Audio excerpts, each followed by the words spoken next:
Good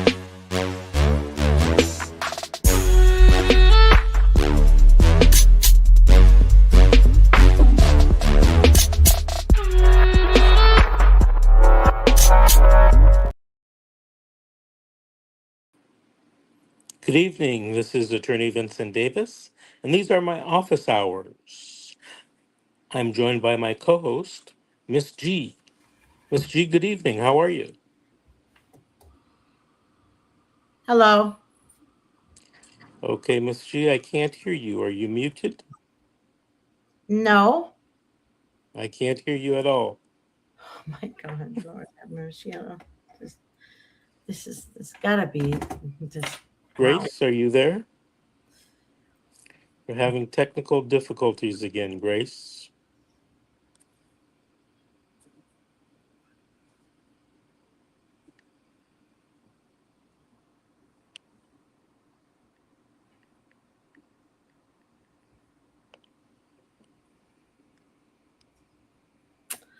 Yeah, Grace. Yeah. Grace, can you hear me? Grace, Miss G, are you there? Can you hear me? Yes, I can hear you. Okay, I read your lips. You said, yes, I can hear you, but I can't hear you. Sounds like a problem. There you go. Wow. Oh, I could hear you there for a second. Mm, Did you do something? no. Oh, Grace, we're having technical difficulties.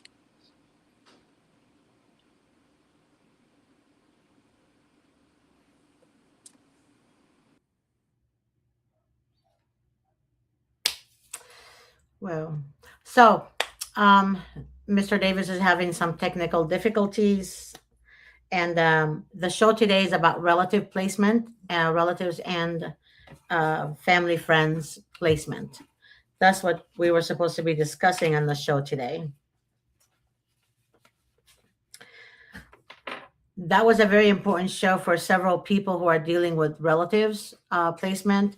So until Mr. Davis figures out what's going on with his technical issues logging in, I'm going to explain something to you who have relatives and CPS refuses to place the children with relatives. Um, they're supposed to place the children with relatives or family close members. I'm, Hello. I'm back. I can hear you now. I That's log wonderful. I logged in as a host. But that's nice. Yeah.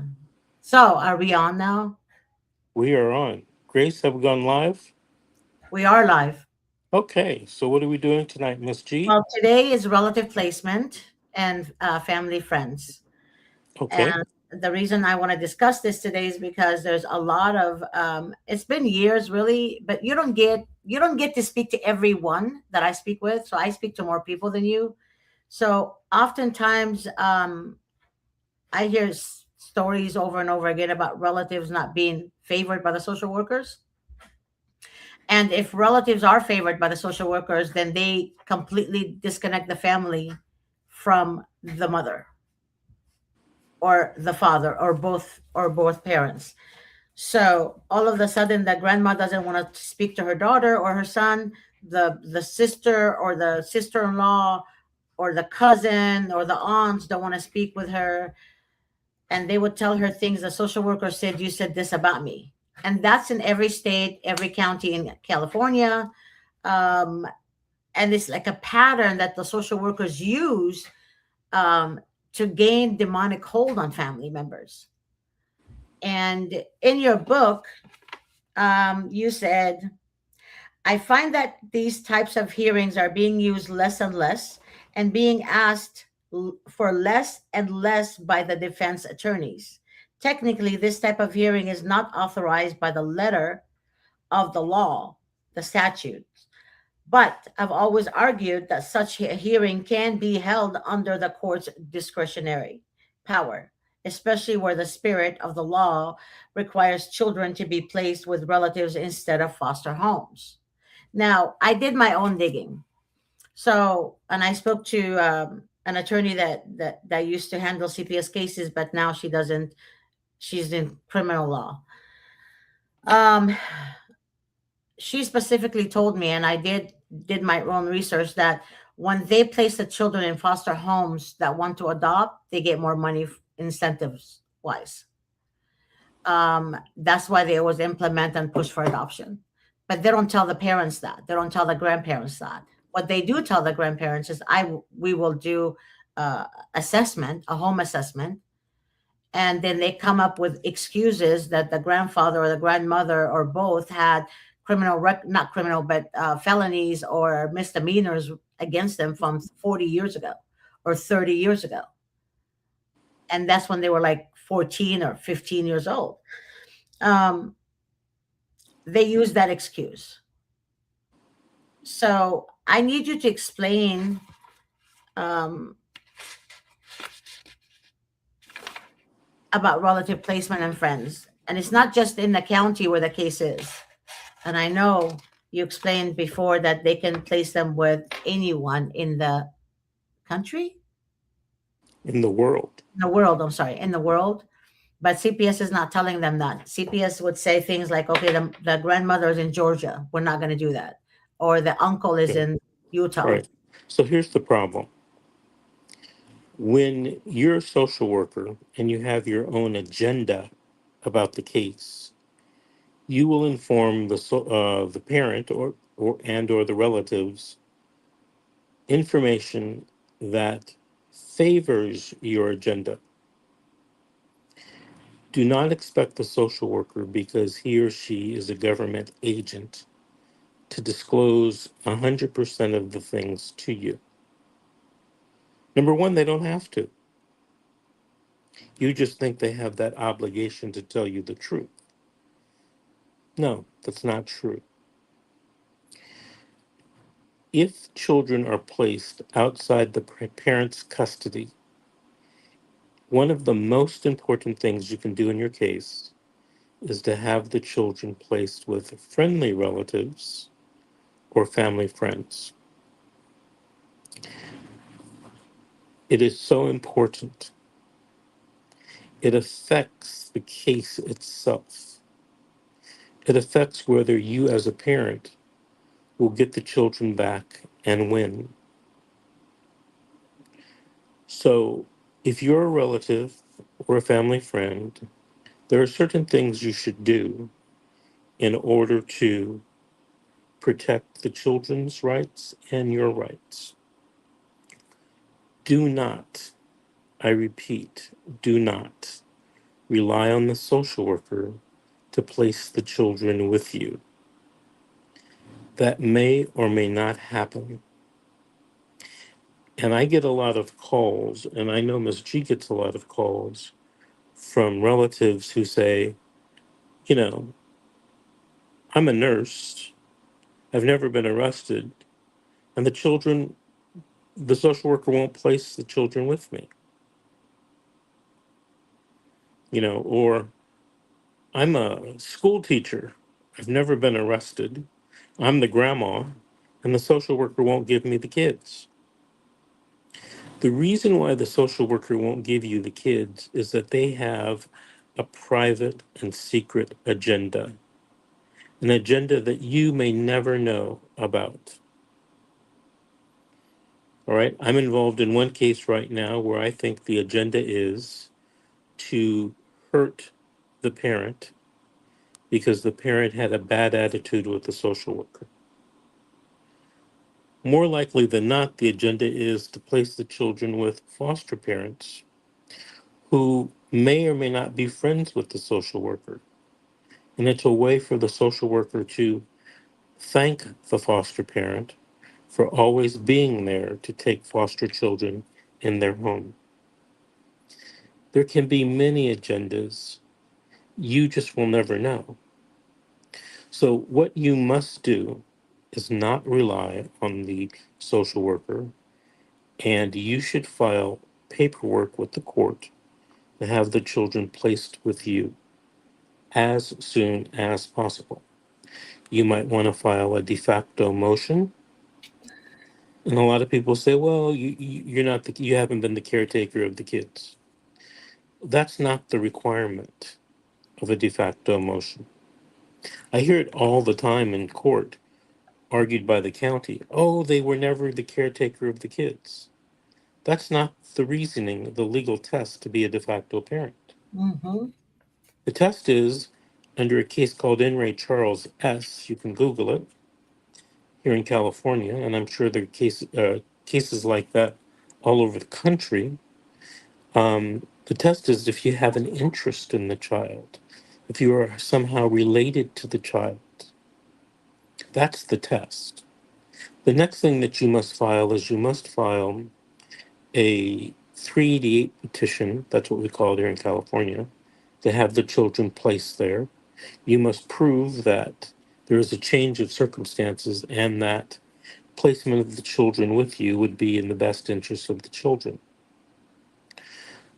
That's a very, sometimes it's a very difficult thing to do. So don't try to do it yourself because once you do it, and if you fail and then you have me redo it, it's going to be harder for me to convince the judge. Can I, The I next thing that you should do is you should file a petition under 827 to disclose the legal file to you to see what evidence they're using against you. We recently represented a grandmother who now has custody of a child. She hired me maybe a year ago to get this child. The trial court denied me at every turn. mm-hmm. We finally filed an appeal. My client was about to give up, and we filed an appeal. We got the trial court reversed. We got a new hearing and a new judge who, after a trial, kind of a long trial, placed the children with my client, the grandmother. It took months and months to get this done. It took so much time and so much work, you wouldn't believe it. And she's the grandmother. And one of the things I didn't tell you is she had the siblings of the child. So she already had the child's siblings, but they didn't want to place the child with her. Now, I won't get into the story about this because it's almost too hard. You can't believe what happened in this case, Actually, but you don't expect to get the children just handed to you if you're a grandparent or a relative. It's supposed to happen, but it doesn't happen. I would say maybe I would guess 35, 40% of our cases are representing relatives and family friends in order to try to get the children placed with them. I mean, it's a large percentage. You'd be surprised. And everybody asks me, well, isn't that the law, Mr. Davis? And I answer, yes, that's the law. And they say, well, why isn't the social worker following the law? Well, there's 101 reasons. Go ahead, Miss G. You were going to say something. there is a case that I was speaking with a mother today where she sent me a copy of the transcript. She ordered the transcript.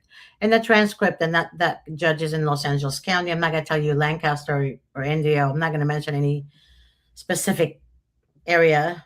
But the judge said to the grandmother, "You have two other siblings.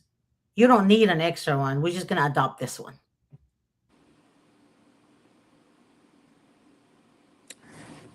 I don't know what to say to that. I'm just saying. I mean, the reason I asked her to show me the transcripts because I kind of doubted that the judge would say that out loud, especially if there's a court reporter. Because oftentimes when they say something is off record, they don't want it in writing, and both parties have to agree. Am I right? Supposedly. Yeah. So, anyways, this judge did say that, and I heard it from so many other families, especially in New York. So, if you are a relative or want your relatives to get the kids, you better start working on it from the day one.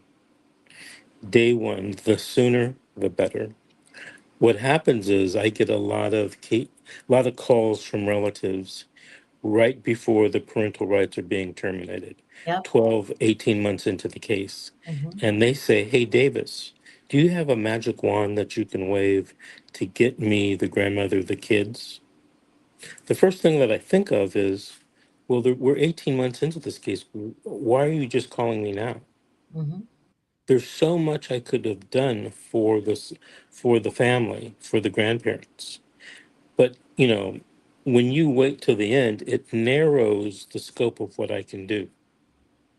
So if you're a relative or you know a relative or a family friend that wants the kids to take them out of a strange foster home, Hmm. give us a call. Call Miss G, call me right away so that we can help you. Go ahead, Miss G.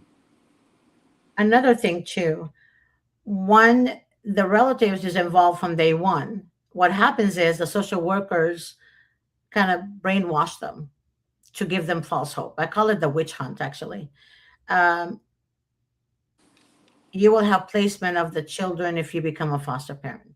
Um, and they keep the children there for a few months or so. Then they come back and say that the grandmother is allowing the mother to see the children, which is not true. They come up with their own creative narratives, right? Um, to stop the grandmother from actually having placement or, you know, legal guardianship, right? The grandmothers in general, they open up to the social workers thinking they're their friends, because they're grandparents, they're going to favor them. And that's not the truth. That's not the case. So CPS, you can't trust them. I'm serious. You can't trust these people. And I'm saying this because it's the truth. Those people are corrupt. 100%. There's so much ugly coming out right now in the world where sex trafficking is actually coming from the heart of California through the Department of Children and Family Services. So you guys need to do your investigation yourself and stop listening to some ignorant people who don't know what's going on and focus on finding out the truth. California is the heart of sex trafficking through the Department of Children and Family Services. So keep that in mind. So I've have families and family members and parents who think because they're good parents, never been in trouble with the law, that they're going to have placement back with the children. They're going to say we are working on reunification, and when you're in your reunification phase, there is no reunification. There's so much involved in cases like this. So when you call us in the 18 months phase, like Attorney Davis said, and you want us to go back to phase number one, it doesn't work. Am I right, Davis? Well, it's very hard to do. Mm-hmm. The earlier you call me, the more alternatives I can try to implement. Right. Here's an old trick that's used frequently. I hear this a lot. Grandma comes forward right at the beginning of the case, Right. and she's told that the child is in foster care and that they're offering family reunification to the parents. Therefore, you can't get the child. That is a false statement. Yep. So when it comes time to the parents losing their family reunification services, 12, 18 months into the case, you come forward and say, well, I want the kid, I want the children. And they tell you, you can't have the children because the children have formed a bond, a physical, psychological, and emotional bond with the foster parent. Therefore, it would be detrimental to move the children to grandma's house. That is the biggest okey doke and scam that I see in these cases. Yep. And for whatever reason, um, social workers have their own agenda, Mm-hmm. and it doesn't mean their agenda is going to be fulfilled because they're following the law. Mm-hmm. So beware if you're a relative or a family friend. Do not trust that your government is going to protect your rights or even the children's rights. Mm-hmm.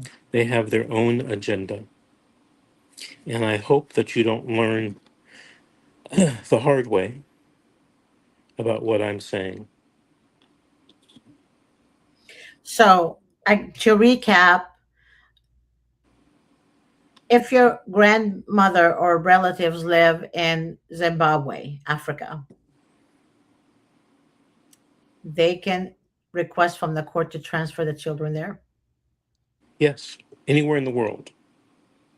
Now, remember one thing: request does not equal kids being transferred. Right. Okay? But you can request the children be placed with you wherever you live. You don't have to live in California. Here's another thing that I hear all the time. Grandma says at the 18-month date, "Will I ask the social worker for the children?" She said that because you lived in Las Vegas, you couldn't have the kids. That's a flat out lie. That is a lie. Either it's a lie or it's a social worker who doesn't know. Okay?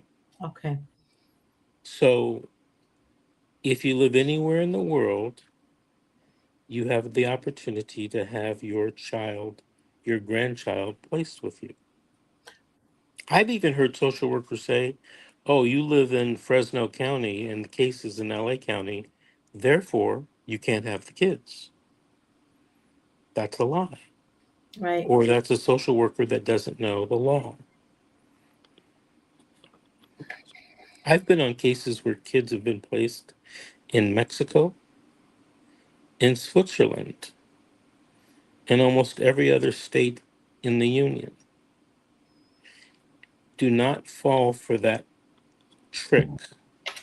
"Oh, you don't live in LA County, therefore you can't have the kids." Many years ago, I had a case in another county. I won't mention the county, but they used that excuse for the grandparents. And the grandparents lived in a South American country. Only thing was, the grandparents were very financially well off. They were both doctors in their country. They owned a hospital in their town. So since the county was using that excuse, I said, "Hey, is there any way that you can move here temporarily?" Within a couple days, they were here. They had rented a house big enough for themselves and all the children and said they could stay as long as it takes. Everybody can't do that, Yep. That's right? true. Hmm. But you are entitled to have the children placed with you. I have a case right now where the parents live in the UK and the kid is here, and we're trying to get the child placed with the parents back in the UK. So international lines and state lines don't mean as much of a hurdle, aren't as much of a hurdle as you might think it to be. So call me, especially if you're that grandparent that lives in LA County and the case is in LA County, or the case is in Sacramento and you live in Sacramento. All right. Those are easy. Sometimes the other ones can be a little bit more difficult, Right. but the law is the law. What kind of advice would you give a mother and a father who the children are placed with the grandmother, for example, but the social worker turned the grandmother against the parents, completely against them?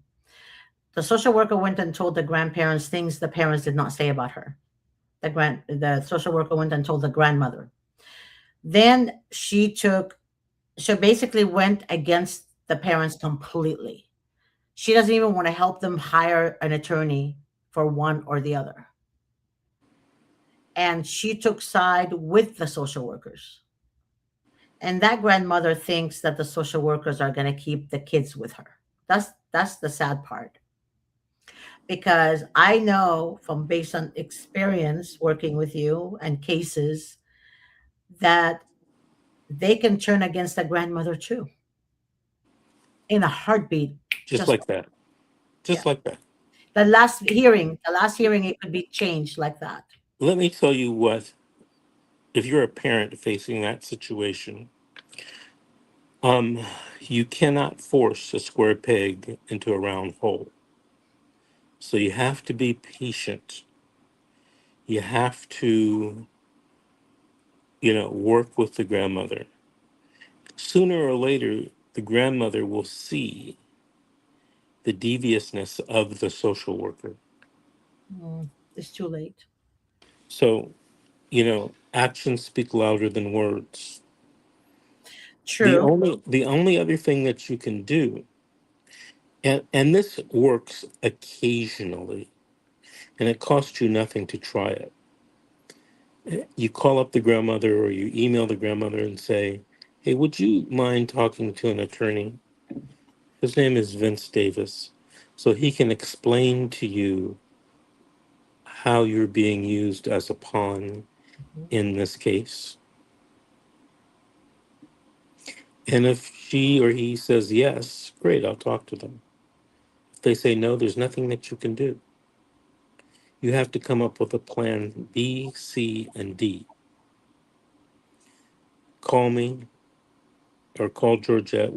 She'll set up the phone call and I'll come up with some alternative plans for you.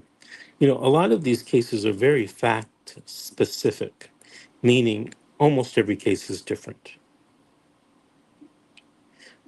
They're the same because they're a CPS or DCFS case, but that's where the similarity ends.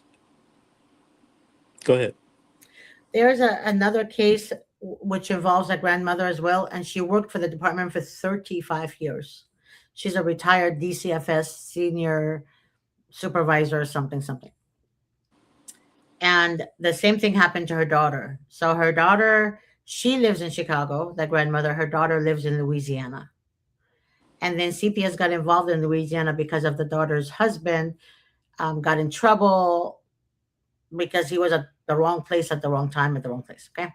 Um, Anyways, so when she tried to involve herself, telling them she was also a social worker, she worked for many, many years, what have you, send me my grandchildren. That's what she said. The social worker said, I don't care where you worked, and I don't give a crap what your title was. We're not sending you the children. And you're not part of the case, and you will never be part of the case. And the case only involves her daughter. She said, you cannot get placement. The kids are going to be adopted. So she lost her marbles. So she went to Louisiana and she raised hell on earth. Okay. Um, the social worker told the grandmother, you know how that works. You know how it works. And then she called me back and she said, Georgette, that made me think that I used to do that to parents, and now it's happening to my own daughter. She called me today at 10:15 in the morning just to tell me that. When the social worker in Louisiana told her, you know how things work in the departments. Um, Later on, around 3:15 p.m. today, her daughter called me from an unknown number. I didn't answer, but she left me a message. She said her mother had a heart attack.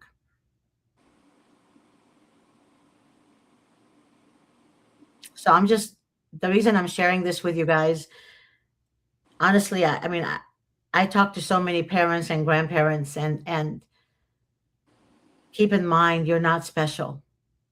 You're not untouchable. It doesn't matter, even if you worked for them. They're going to do what they're going to do to get the incentives, period. And if they tell you they're going to get incentives, they lie. They lie. They lie. Watch Nancy Schaefer, senator from Georgia. She explained it very good and how they get the incentives. So, um, but what they want is they want to trick you, to brainwash you that it's not true. Where Gaslight. can where can I watch Nancy Schaefer talk about CPS? Oh my goodness, I can share it. That's my specialty. I've been sharing Nancy Schaefer since the first day I've done shows for you. Um, I That love still this. doesn't I'm going to answer my share it right question. now. I'm going to share the link. What platform is it on? It's YouTube. There you go. Don't start with me, Mr. Davis. Not today, Mr. Davis. Here is the link for Nancy Schaefer. I shared it with everyone. Oh no, that's a whistleblower show. Oh crap. Sorry guys. Oopsie. Uh here's Nancy Schaefer. Here, Senator Nancy Schaefer. Here it is. So can I share the link, Davis? Because it didn't go through on I think You, sh- there it is. You shared it. okay. So Senator Nancy Schaefer, that's the link. Watch her. If social workers say they don't get incentives or bonuses, come on now. And by the way, that increased in 2008 when Obama and Hillary Clinton were in office. So I've done my research. So they are extremely corrupt. So the ones that resign from the Department of Children and Family Services, they see the corruption and they can't do it. They can't sleep at night. They told me by their own will that the ones that choose to stay in this corruption, they actually enjoy the pain on the parents. It makes them happy. They laugh at them. And that's how the system works. Do you have any other questions for me this evening? Um, my last question is this, and we're going to close on this one.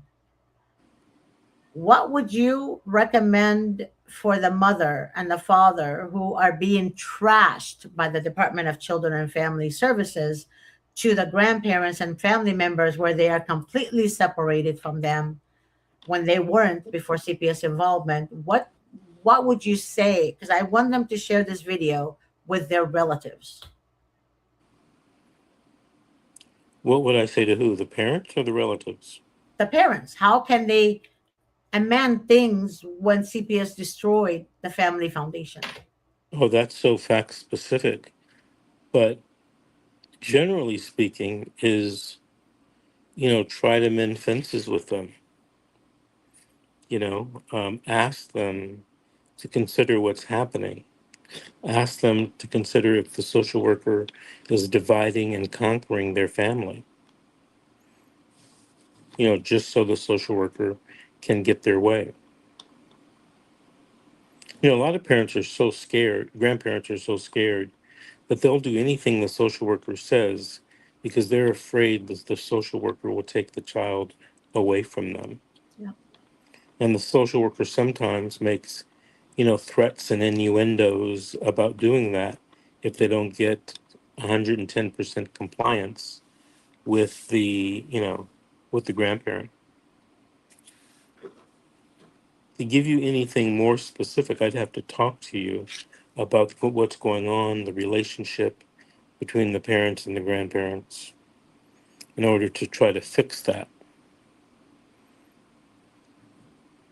Because every case is just a little bit different.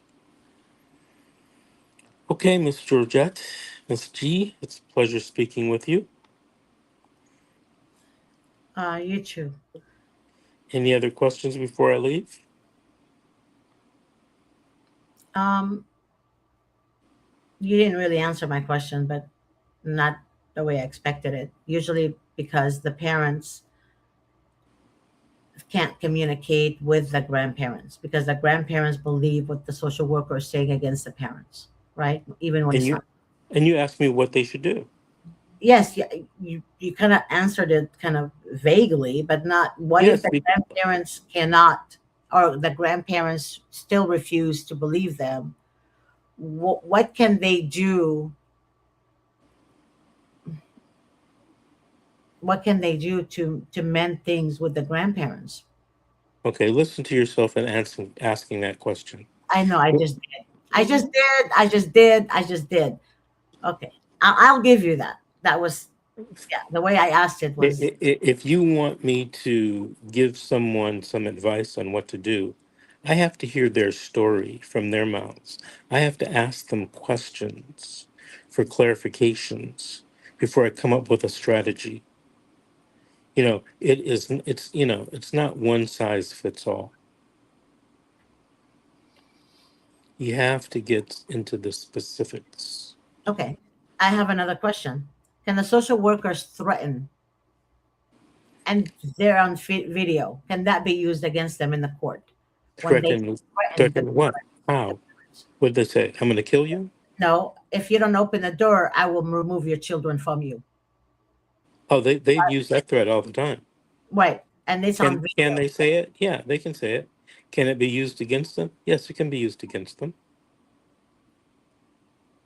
So the court appointed attorneys are telling parents now that they cannot use that against them, and they're untouchable. Okay, well, that's an attorney's opinion. It's not my opinion. Yep. I've I only been doing it 39 years. right. And you, Attorney Davis, agree that yes, the social worker should not enter the home without a warrant or a Oh, court they order. cannot, Right. Just like the police, they cannot break your door, enter without a court order or a warrant for your arrest. unless it's an emergency situation. But they make it an emergency situation by lying to the commissioner. No, either an emergency situation exists under the law or it doesn't.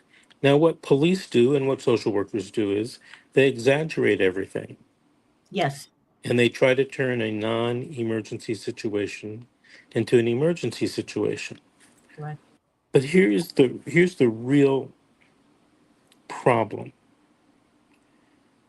If you were in a criminal case and the Mm-hmm. police made an unreasonable search and seizure, the case can be thrown out for violation of your Fourth Amendment rights. In a CPS case, if your Fourth Amendment rights are violated, there is nothing you can do in the CPS case. You have to go across the street to the federal courthouse and sue for violation of your Fourth Amendment rights. That does not get you the child back, it just gets you money. So if they violated your Fourth Amendment rights in a CPS case, don't expect the case to be dismissed because that is not the law. And also, when grandparents think they can sue CPS for violating their grandparents' rights, doesn't work.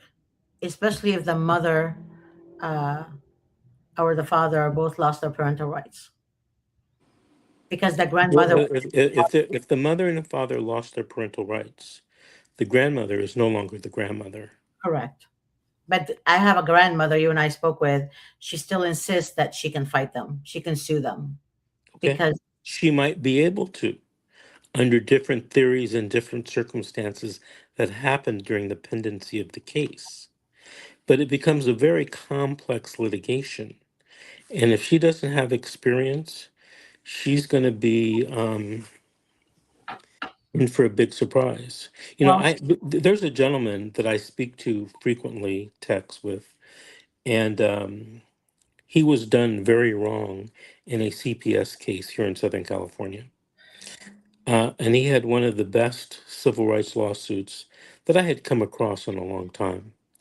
He insisted that he wanted to do it himself. And now he's on the verge of losing his civil rights case because he doesn't know all the rules, the local rules, the local rules, the rules of federal civil procedure, the rules of federal evidence, and the substantive case law. You know, he was not a lawyer and he tried to do this case on him by himself. He asked me to come back into the case to help him. I couldn't. The case was so screwed bad. up, Hmm. so screwed up. Would it take a miracle to straighten everything out? So if you are going to sue the social workers, don't do it by yourself. No. Also, don't use Chat GBT or AI to answer your questions and write the declaration for you. I've seen a declaration today. I said, "Do you guys understand that judges are cracking down on that stuff? They have a site now to check if this was done through ChatGPT or any type of AI app, and the wordings are different than a normal human being, right? Who deals with these things." But Well, here's the thing. Just by itself, artificial intelligence Mhm. may be 5 or 6 years away from being accurate enough to use in court. Okay? It is not that accurate. It will never be accurate. So please Deceive don't God. rely on artificial intelligence. If you do a search, let's say, let me give you an example. If you do a search and you want to look up something on AI, the first thing you should do is after you get that result is consult an attorney. Consult an attorney and ask him or her what they think about AI's, output. I actually did that test on you today, earlier today. And then you laughed at me and you said, "Are you all right? Are you all right up here?" Yeah, I knew that Like, question. I knew that question you gave me was yeah. a little bit too No, I give you the sophisticated for answer you. to a question from Yeah, AI. I Yeah. knew it was just a little bit too sophisticated No, it's not for wasn't you. sophisticated. It wasn't sophisticated at all. You told me no, that's not correct I because if told you, I told you the answer that AI gave you was not correct, right, and then I told you why. right. And that's why I tried that and I took a screenshot of what you wrote and I sent it to a mother I was talking to that did her declaration through AI, right? And I said, "Do you see that?" I literally asked a question on AI. It gave me the answer, and I asked Davis if this was true. And he said no. Now you guys understand the point I'm trying to make here? You can't rely on artificial intelligence. Literally, is nothing intelligent about it. Artificial is what it is. As much as you tell people that, They can't get it. they, they're not gonna listen to you. No, So people will have to learn the hard way, and unfortunately, that's the way life is, right? right. But again, it was all over the news. Judges are cracking down on anyone that uses AI to do, like anyone that uses AI to do any type of declarations. I'm just letting you guys know. They will dismiss the case immediately. All right, Miss G, any other questions for me this evening? No other question. Just I'm hoping everyone that has a question pertaining to family placement contact me. My Gmail, I mean my Gmail, my work email is right here, right under Miss G, right here underneath, next to my shoulder. Email me. Make sure that you include your cell number so I can text you. And also, if you want me to speak to your family members, your grandparents, I mean the grandparents of the kids, I'll be happy to share my truth with them regarding the Department of Children and Family Services. And maybe by the grace of God, you guys would be family again, and all of you guys fight together as family, not separate. That's the whole goal of the enemy, is to separate to conquer. If you guys remember that, separate to conquer, separate to conquer, separate to conquer, you will understand the tricks and demise of the demons, right? So don't fall in their hands. This is family. Okay, Miss G, we'll be on tomorrow evening if Grace is still there. Grace, go ahead and end the show with our outro, please.